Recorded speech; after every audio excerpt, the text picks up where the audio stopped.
Hi, I'm Kim with Urban Farming Education, and today we are at United Food Bank. It's mid-season for our winter crops, and today we are going to be doing a little maintenance, some harvesting, and probably taking out some plants that have already run their course for the season.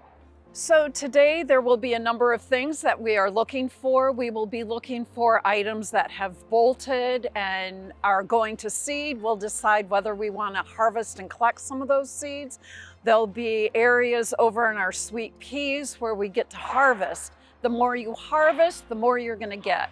One thing that is so very, very important is that you keep good information about what you're planting, when you planted it, and what you do to maintain it. That's why we use our journals for each bag.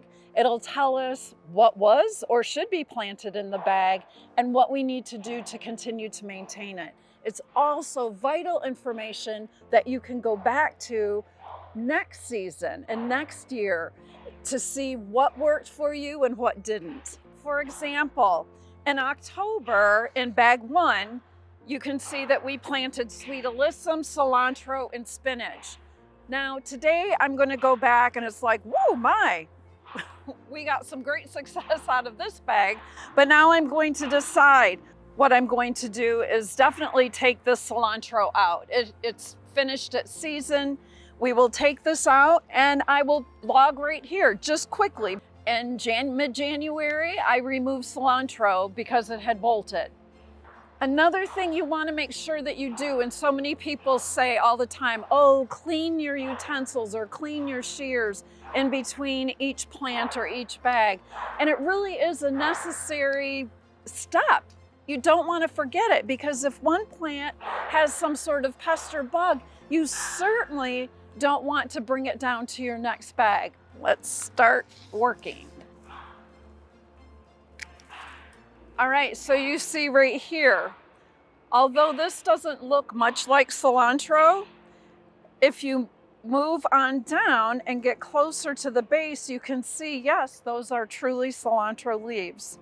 What it has done, it has come up and it has decided that it is time to reproduce. So it is bolted or flowered, and now once these flowers dry, there will be seeds in there that you can collect. So what you need to do is decide, I have a lot of seeds, a lot of plants bolting here.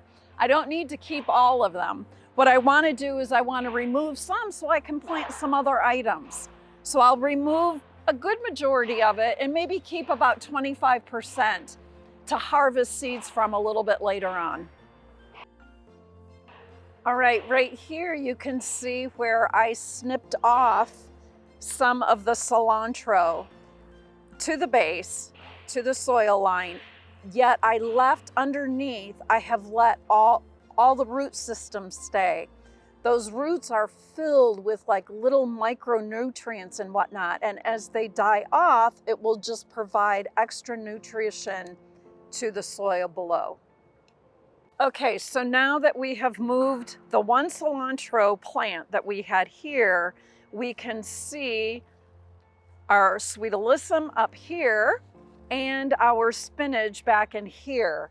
And can you believe, as I look at my log, I see that we planted 4 spinach seeds back here, which would have made 4 plants.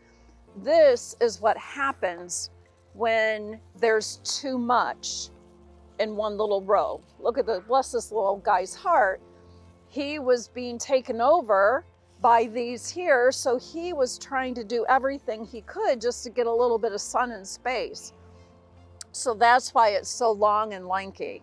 So this one we will just remove, and what we will do is write on our log, our journal, whoa, 4 spinach are way too much for this area, okay? As well as, look at this cascading, beautiful sweet alyssum. We certainly didn't need to put 3 sweet alyssums in this little area. Okay, great lesson here. It wasn't wrong that we planted so much in the bag in October, all right? Beginning gardeners sometimes think, oh, they say on the package 1 or 2 seeds per per hole, but I'm a beginner gardener, so let me put 4. Well, you're gonna go through that situation, and what's awesome is that sometimes all 4 will come up. Other times, maybe just 1 of the 3 or 4 that you put in will germinate. What you need to do, and what we should have done here, is go back, and once we saw the germination, either try at the beginning to take those extras out and plant them elsewhere, or there are times when you just will snip off the little guys that are not quite, that aren't producing and aren't the biggest and the strongest. You keep the strongest, you get rid of, or you transplant the smaller ones. So now what I'm going to do is I'm going to cut back on some of these. Again, I'm keeping my root. So I cut the stem down to the soil level. I'm keeping the root so that it can provide nutrition to the soil, added nutrition. I'm going to peel away or pick away, or snip if I need to, the yellowed leaves. And then I'm going to harvest some, because this is still wonderful spinach that we will be able to harvest for some time yet.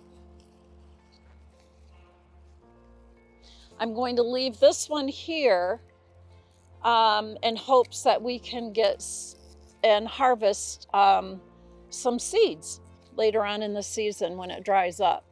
So we've got 2 plants here that will continue to provide us with spinach, and 1 that is going to seed and will provide us with seeds for following season.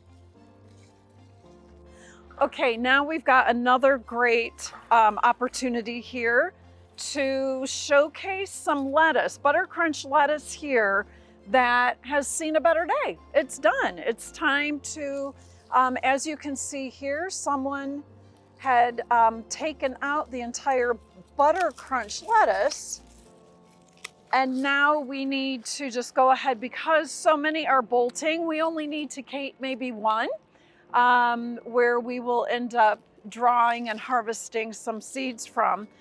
So these, what we'll do, look at here.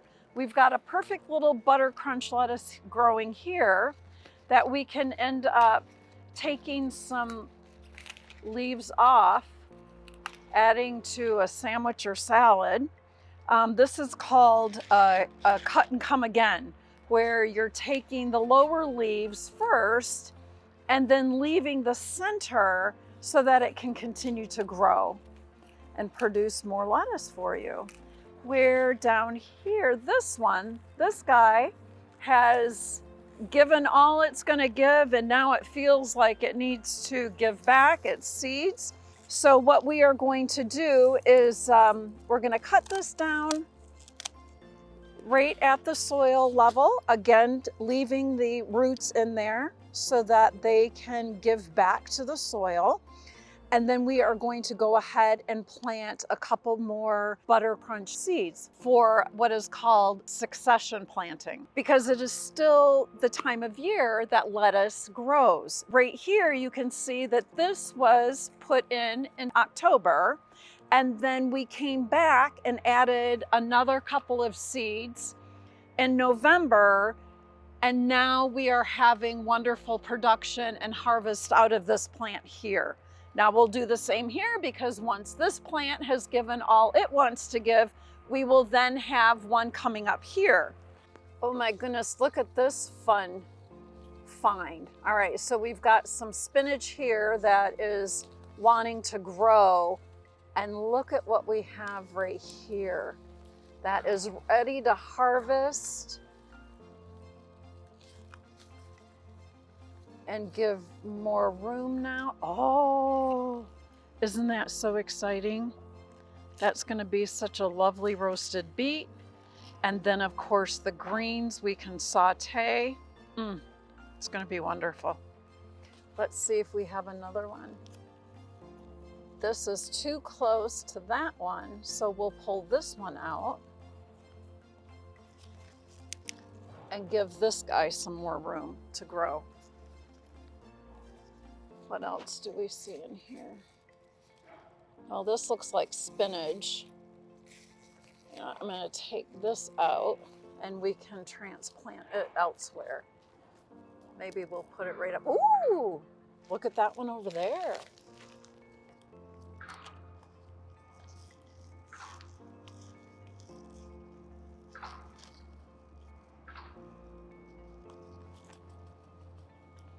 There we go. Isn't that exciting? Okay, so here are two little spinach that I found trying to grow in amongst the other spinach and the beets. And so now I'm just gonna find a place in the garden somewhere to add these guys. All right, another teachable moment. Look at this here. Okay, so we have this Buttercrunch lettuce that now we know what this is. It has bolted, right?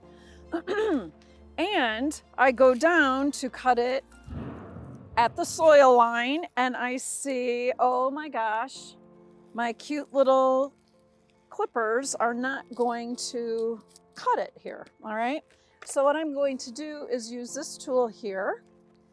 And you've got to be really careful, all right? Look at how close you are to the irrigation. I'm just giving you a heads up because I have lived this. I was cutting and I ended up, I don't know, going right through and cut right into my drip line. And there was a geyser, a number of different areas where I had geysers, 3 in fact. So you want to be very careful when you use these, okay? There we go. Okay, it has this serrated edge here. It also has your 1 inch, 2 inch where you can end up going like this, 1 inch down to put your little seed in. Pretty handy tool. But again, be careful when you use it. Remember back here, I found these 2 little spinach trying so hard to grow. So I am going to just transplant them. Dig my little hole, put them in, give them a pat, make them feel secure in their area.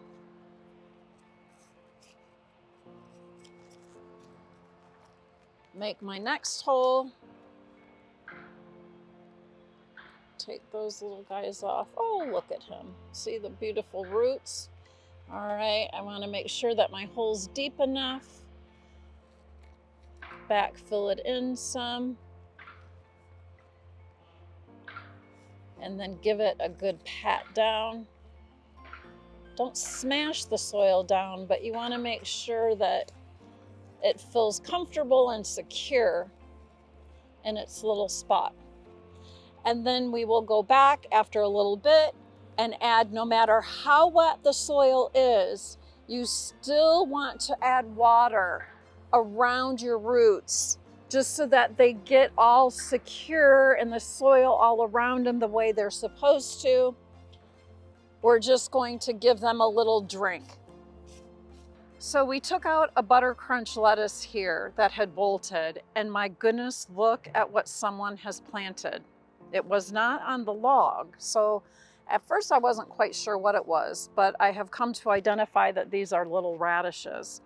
So what I'm going to do, we had discussed, of course, this is far too many radishes in this little area.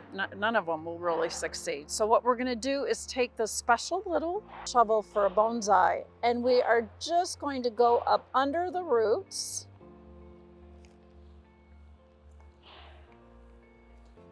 And I'm going to gently, oh, look.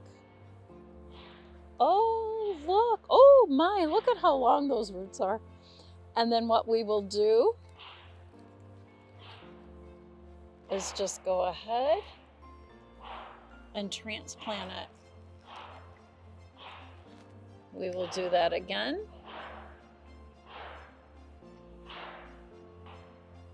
See, they're thanking us. Yay, thank you for giving me the proper amount of space. Oh my goodness, look at those roots.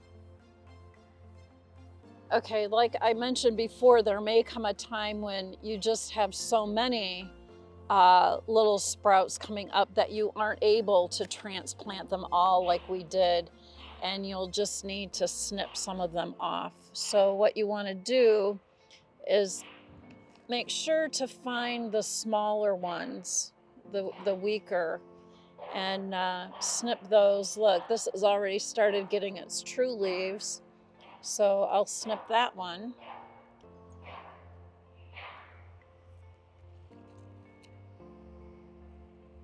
These are all kind of, there we go. So that has given those radishes plenty of room now to go ahead and produce. Okay, so here we have some wonderful peas that we are harvesting. I find what's kind of difficult is with plants, vegetables that are just starting to produce, or flowers, you're just getting your first few flowers. I just want to leave them on the vine. But the more you harvest, the sooner you harvest, the more your flowers or vegetables are going to produce. Once the vegetable or flower is snipped off, it sends little messages to the plant to continue to produce. So you're doing yourself a favor by harvesting early and harvesting often. These are trellising type peas. You'll see right here the tendrils, and they will end up just looping around whatever you have for them to grow vertically, grow up. So right now, these are all just leaning and growing up this fence.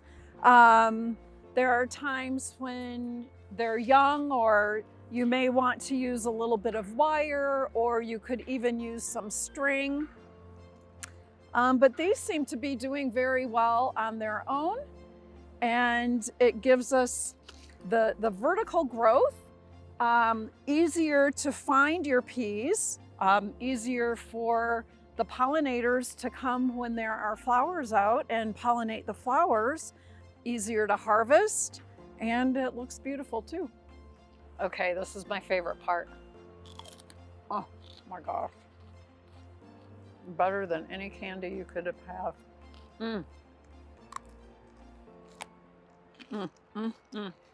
In this bed, we have lots of cauliflower.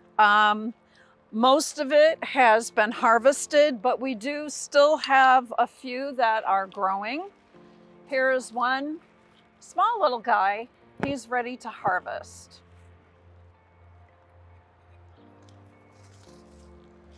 With him, we can just go right ahead, get down there, snip him off, and he'll be a wonderful addition to anyone's salad. Once again, we have a large stem. This guy needs to come out, and he is too big for my pruners here, so I'm going to go ahead and use my knife again. And remember, be careful. Here's my drip irrigation line. There we go. All right, so as you see on this one here, this cauliflower head is not tight. So this one really wouldn't be good to eat.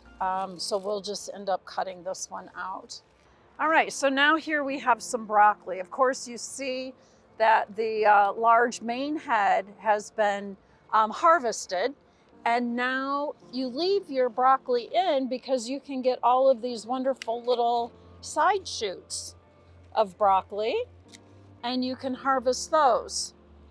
Once those are done, then it's time to take the plant out.